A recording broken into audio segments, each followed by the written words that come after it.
One fact tuning into today's video. It's JMA Friday. We've had the update from the Japanese model for the next month, so we'll have a look at that in a moment. We're also going to have a look at the state of the stratosphere, some interesting signs and signals for the stratosphere. In about a week's time, we could see some sort of a warming. So we'll have a look at all that in a moment. Before we get on with it, most will talk about the advertising. There's video ads on my pages at gazworldviz.com.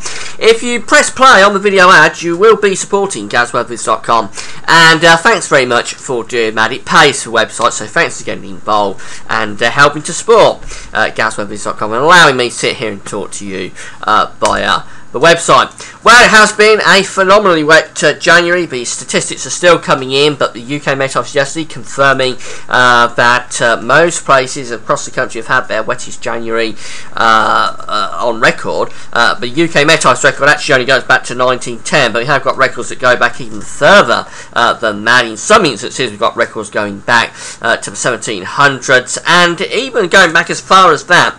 A lot of stations in the south and the west have had their wettest January on record. So an exceptionally and very, very unusual month, very extreme weather pattern that we've had this January, and that's why there's been no cold weather really. That in itself is unusual. Even in a mild winter you would expect cold snaps, you'd expect the odd northerly blast to bring snow showers, particularly to the northern part of the country. We've had none of that this month. So very extreme and unusual Atlantic-driven pattern has produced these copious amounts of rain, and this looks as though it's going to continue for quite a while yet. But we've got the next batch of rain now coming in on the radar picture across the country. Very bright colours in there. We've got the yellows, the greens, and pinks, indicating some heavy rain in many western parts of the country at the moment. It's marching in very quickly. It's coming in much quicker than was anticipated. It wasn't really supposed to get over to the eastern side of the country until late this afternoon, but it's already pushing through the Midlands, for instance. I think it will be across eastern parts of England early to mid-afternoon probably. So a very wet and windy day coming up across many parts of the country. Very unpleasant, but it is, I suppose, kind of satisfactory that such a wet January should be ending on the last day of the month on a very wet note. That's, I suppose, is how we should be ending this sort of dripping January that we've been suffering. But what about as we go through to February? Well, we've got the update from the longer range JMA model, as I say, the Japanese model. Got the monthly forecast here. These are 500 millibar height anomalies broken down into weekly periods. So the first week is going to be taking us from the 31st of January to the 7th of February. Blue colours below average heights, and that's low pressure. Yellow, orange colours are above average heights, and that's high pressure.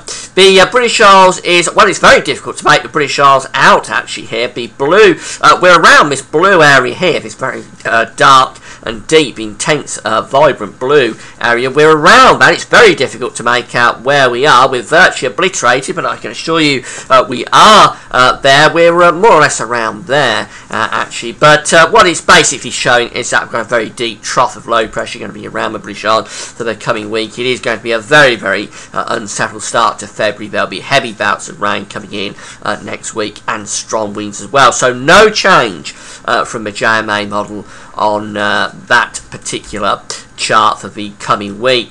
As we move through to the second week, which will be taking us from the 7th to the 14th of February, well, look at this. The intense blue area doesn't move. So, again, very difficult to work out exactly where the British Isles is, but again, we're somewhere around there. We're under that very intense and vibrant blue area. So, for the second week of February, the Japanese model certainly is suggesting that we're going to continue this very unsettled pattern.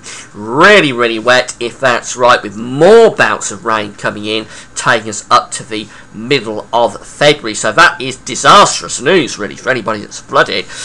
This is a horrible update from the Japanese model. Or if you're threatened with being flooded, a lot of places aren't flooded yet, but the rivers are close to going. If that's right, we're going to see some very horrendous flooding through the first half of February. Now remember, this is an experimental model, it's a longer range model, so there is a health warning with this. It may not be correct, but it's not good It's not a good signal for anybody that wants to dry out. Then as we move through to the final 2 weekly periods, which takes us from the 14th to the 28th of February, so right to the end of the month. Well, finally we can actually start to make out where the British Isles is. We're just here. The colours have come up. We've lost that intense blue. Nevertheless, we've still got the blue colours around the country, and around Western Europe and around the Atlantic. So the signal is sort of the same. It's just because we've gone on to the end of the period, sort of the intensity of the signal has weakened, and that is what you tend to find with the longer range one as you go out further ahead. It's not such an intense signal as there are other scenarios that come into play within the model ensemble.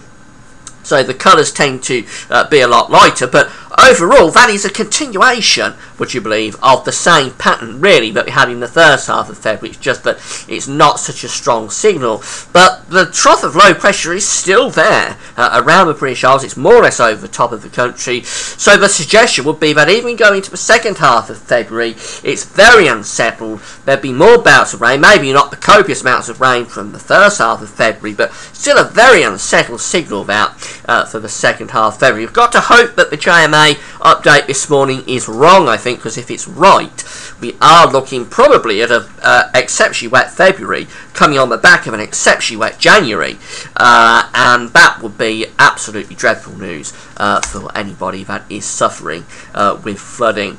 What we need to break us out of this is probably some sort of build of high pressure. One of the ways to get a build of high pressure would perhaps be a stratospheric warming, a sudden stratospheric warming, which could obliterate the polar vortex over Greenland and produce some high pressure. It would be a cold scenario, but at least it would break us out of the unsettled scenario. The GFS model this morning is indicating that we may get a sudden stratospheric warming through the course of next week. So these are the charts from Meteoseal for the upper atmosphere. These are actually at 10 HPA over the North Pole. That's right at the top of the atmosphere over the pole. When you get a stratospheric warming, it can eventually propagate down from the stratosphere into the troposphere. Troposphere is where weather is taking place, the 500 millibar area, and it can eventually start to lead to some sort of build of pressure over the pole. So let's have a look at it. This is how we go into Monday. We've got some warming there to the south of Greenland, but basically it is still quite a cold stratosphere over much of the pole. Let's run through, and you're going to see that within a couple of days we get a huge build of temperature across the stratosphere, or in the stratosphere, across the Arctic. So suddenly, all of a sudden, the red colours there start to appear. That is more or less a sudden stratospheric warming because it's happening very quickly, very quick increase in temperature. May not quite technically reach the threshold of a sudden stratospheric warming. It may not quite reach that, but it is a very impressive warming actually taking place over Greenland at the end of next week. But remember, this is something like 168 to 192 hours away, so it's about a week and a bit away. And there is quite a health warning associated with charts around that time frame. It's sort of a semi-reliable time frame, so it might not come off, but if it does, it could just be enough to start to disrupt the polar vortex over Greenland a little bit, and possibly get some sort of build of pressure starting to come along. We certainly do need it to start to dry things out. The GFS, the extended range of the GFS, is also sort of trying to build some sort of pressure in its sort of fantasy island part of the run. This is the extended range, 192 to 384 hours away. There we go for the next weekend, Saturday the 8th, with no change, deep low pressure bringing wet and windy weather across the country. But what we see is eventually, as we move through to Monday the 10th, high pressure starting to build to the south. That could just start to bring up some warmer air from the south. Still very unsettled, I think, this. We've got a weather front probably strung out through the country, producing outbreaks of rain. But eventually, just the suggestion that we start to build some pressure in, there's the pressure starting to build up from the southwest. This could just be the first indications of that stratospheric warming up over the pole, just starting to alter the distribution pattern a little bit, not enough to break up the polar vortex at that point because it's still only just happening, but just enough to start to change the pattern a little bit. So at 300 hours away, Wednesday the 12th of February, the high pressure is beginning to build in from the southwest a bit. That won't be particularly cold, but at least it would settle us, break us out of the unsettled scenario, start to settle things down a little bit. Then as we move through to the end of the 6 o'clock run, the latest run of the GFS, the high pressure wants to go up towards Scandinavia. But it's still just about influencing our weather, so it's still just about dry, and that's probably 4 or 5 days through the second week of February of very useful dry or much drier conditions. So we've got to hope that's right. It's at the extended range of the GFS. We've got to wait for it to come into the reliable time frame, of course, and for other models to back it up. But just the idea there that the second week of February could be a little bit drier. That's for GFS, but the long-range JMA is absolutely horrendous. Really, on this update for February, very serious conditions would be occurring if that long-range update from the Japanese model is correct, because the low pressure just sits there over the country pretty much for the whole of the month. It would be a really wet February if that's right. So I've got to hope that is wrong and the GFS here is right, and we start to get some sort of build of pressure through the second week of the month. That's it for now, all very speculative. Hope you enjoyed the video. Doing the weekend broadcast tomorrow, so come back for that. That's it for now. Thanks for watching.